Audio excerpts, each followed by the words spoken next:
I'm gonna jump into this, guys. You do you. Yeah, that's nice. Okay, cool.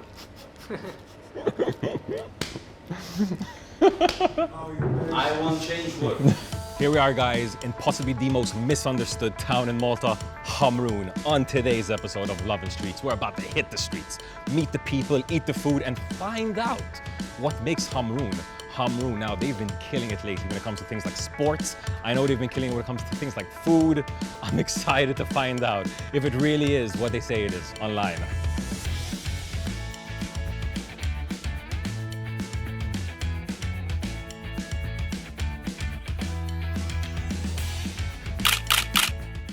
Okay guys, the sun is shining, the traffic is piling up, the elderly men on the benches are shouting at each other. It is a beautiful day in Ħamrun.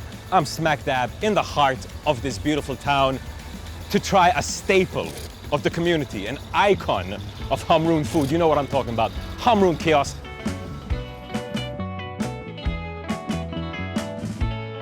Okay guys, I am here with a very famous man in Ħamrun, Alfred himself. Straight out of the kitchen, he was cooking up some chickens, he was cooking up some breads. He took 5 minutes to come speak to us. Right now, it's a very popular kiosk, but it wasn't always so large and famous. Can you tell me a bit about the history? Dejna naħal oħra qudiem l-assa, konna f'nofs it-triq, u mbagħad meta tlaqna aħna wessaw it-triq, 1975 konna bil-kiosk. 1981 ġejna din naħa bil-kiosk tal-aluminium. Meta ġew il-pjazza reġgħu tawna biex nabgradjaw, għamilna waħda tal-injam. You have so much food here. What's your favorite food in the display? I think everything. At the moment, spare ribs with barbecue sauce. I prefer it. That's the one. Myself. Cheers, dude. Thank you very, very much. Okay, guys, wow. So here we have it, a proper breakfast in Ħamrun with a lovely little cappuccino. We got a nicely baked breakfast fira. Of course, you know what this is: eggs, sausage, bacon, barbecue sauce. Welcome to Malta, baby. Like this is not a Maltese fira, but it's still Malta in a bread. Oh my God. All right, boys and girls, we just ended our breakfast at a very typical Maltese kiosk. Now we're moving to the opposite end of the spectrum, a very ethnic place with a renowned reputation. St.Joseph High Street, what a special street. Super long, especially for Maltese context. It is pure urbanization right here, in the best way, you know. You've got ethnic hairdressers, you've got an Indian restaurant right here, you've got Australian butcher over there, which if you remember in the last season, we actually did a cameo with. You've got a mall, you've got a Sudanese shoe shop over there. The cultures, the sights, the smells, it is truly international, right in the heart of Malta's urban life. Guys, you know it's Lovin Streets style. We are going up Ħamrun, we're going down Ħamrun. We need someone that's gonna be convenient, fast and well priced. And of course, we've got the legends over at eCabs here to support us today. We've got a lovely driver inside. It's AC'd up, COVID friendly, so I'm about to put my mask on and get the show on the road.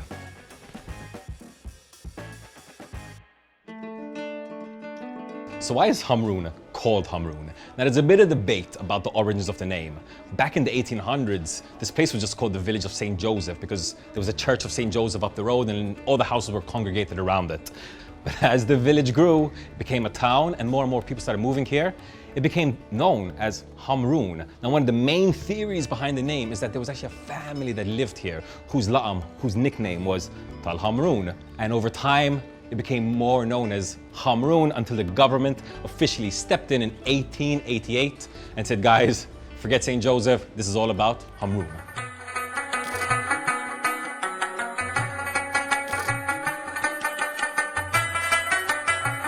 So we got the Afghan natural staff to take 1 second out of their busy day to speak to us. So we are here with one of the head chef. Over here, you have something a bit special, right? What is this? This is tandoori oven. This is clay, tandoori clay. We do naan bread here, chicken tikka, lamb kebab, everything we cooking here. Tandoori stove here and the curry stove there. Now, this place is very popular because you have a different philosophy when it comes to healthy food, when it comes to prices. Tell me about it. Because we don't use the curry powder normally. This is different recipe. It's not curry powder. The first thing is, I never think about how much I have profit. I'm thinking about what I offer, what is good for the health, because health is life. The lamb shank we cooking in different way, not like other people they cooking. And then we make like the sauce. They take time like 8 to 10 hours to prepare this sauce. Wow. Finally, I'm going to go upstairs and eat the lamb shank, so thank you very, very much, Chef. Thank you. Healthy food and healthy life.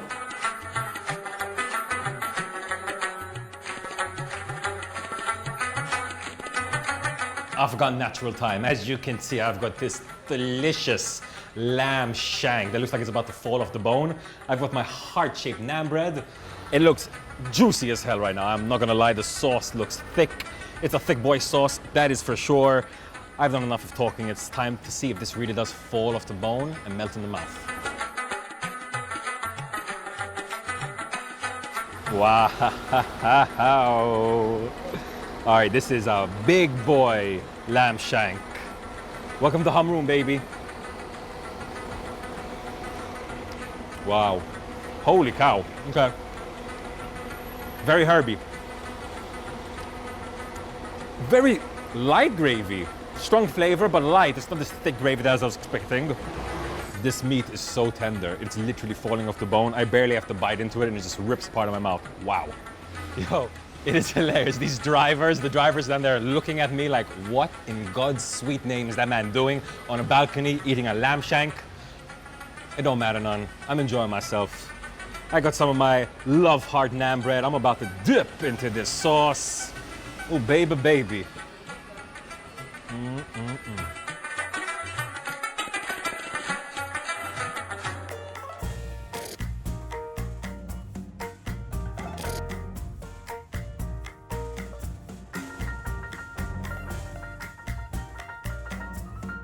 All right, here we go, guys. A pulcinella, fresh from the oven. Olive oil, mozzarella, tomatoes, basil, obviously Neapolitan style, so it's got that nice soft feel to it. Light, fluffy, bright. It's the perfect summer pizza.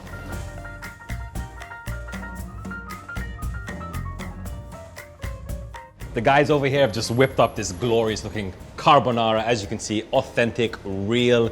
I feel a bit bad. I feel like I'm about to destroy this work of art, but I'm gonna let my tongue do the talking right now. I'm gonna jump into this, guys. You do you. Yeah, that's nice. Okay, cool.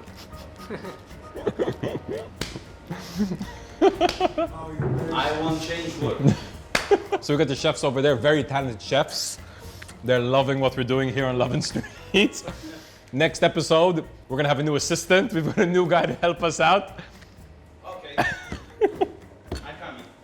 All right, guys, we've just had a glorious pizza, a delicious, decadent pasta, but you know me, I always have space for more. Let's get back into the streets of Ḥamrun, on to the next place. All right, guys, we're literally crossing the road from Pulcinella to one of my favorite spots, a very popular place in the high street of Ḥamrun. You know what I'm talking about. I'm talking about Bandit. Over the top as always, there he is. That's a fan right there. I'm gonna grab a waffle burger.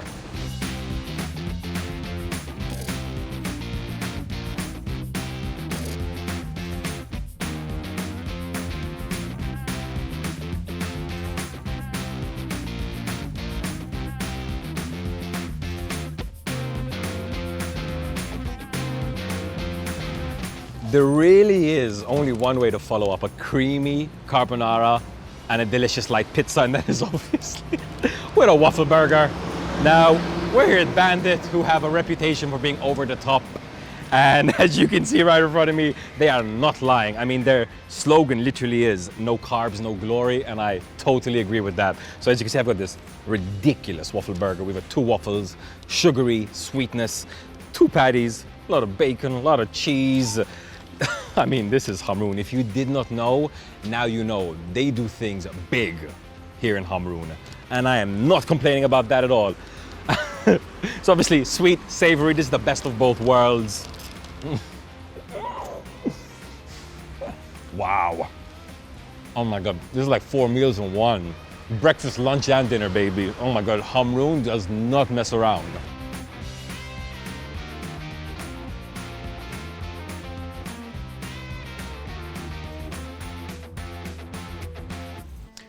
So the people of Ħamrun are known as Tassikina, of the knives, as it were. But do you know where that nickname comes from? It's quite an interesting story. Apparently back in the day, a lot of Ħamrunisi were dock workers working in the nearby vicinities, and they would carry knives with them wherever they went, leading to the nickname Tassikina. Alternatively, there's another theory behind the name. Apparently back in the 16th century, a lot of Sicilian workers lived in the area, and they would do a dance with their knives where they would sheath the knives, pull them out, and get crazy. I'm not sure which one I believe. I love both of them. Let me know in the comments below which one you think is the real story. Here we are with a very special man, Jacob. Yes. Thank you so much for making time for us today. Yeah. Now, a lot of you readers might remember that earlier this year we had written an article about Jacob's store here in the heart of Ħamrun. A very simple store. It started off as a TV repair store, but he's got lots of love. And judging from how hard it was to get him out of the store for 5 minutes with all the customers coming in, I'm not surprised. So Jacob, man, how are you? I'm doing good, to be honest. I'm doing quite good. So I saw, man, you have quite a few customers. How's business right now? Well, to be honest, from my side, business is still good. Business is going quite good as I want. So your store has been here for about, what, 4 years? About 4 years now, yes. Now, how would you describe Ħamrun? A lot of people say this place is a bit wild, a bit crazy. Well, to be honest, Homeroom is a city that, to be honest with you, there is a lot of foreigners, a lot from different tribes, different languages. Wow, okay. And different countries. So it has been that people are seeing that it's a crazy city, but Ħamrun, to be honest with you, when it comes to business, Ħamrun is the best, in my opinion. So recently there was the Festa of Ħamrun, right? Yes. So you love the Festa of Ħamrun. I love it. And do you have a band club? Are you Tassikina? Well, to be honest, I'm from different culture, so but the way it is, I really enjoy it. When it is time that we are making, like they are making the face, I really enjoy it. I think Ħamrun is not a scary place. It's easy. It's normal place. To my opinion, Ħamrun is the best for me.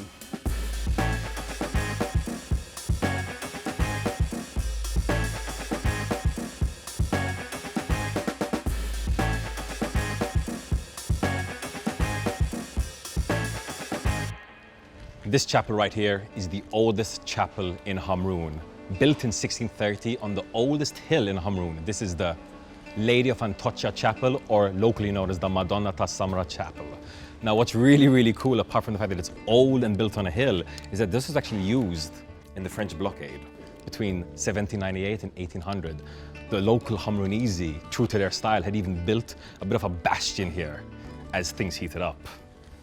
And with that, ladies and gentlemen, we officially come to the end of Lovin Streats. Now, you know I had to end on a high note with Ħamrun. And when it comes to Ħamrun's St.Joseph High Street, it is literally what you see is what you get. There's no beating around the bush with these people. They're straightforward, they're blunt, and I love them for it. Be it the incredible food, the well-priced stores, or the mix of ethnicities, Ħamrun is where it's at. You do not need to sleep on this town.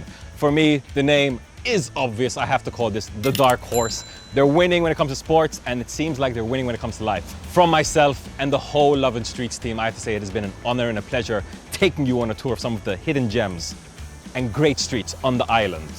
Until next time, it has been your very hungry host, Jonathan Chilia, and we are out.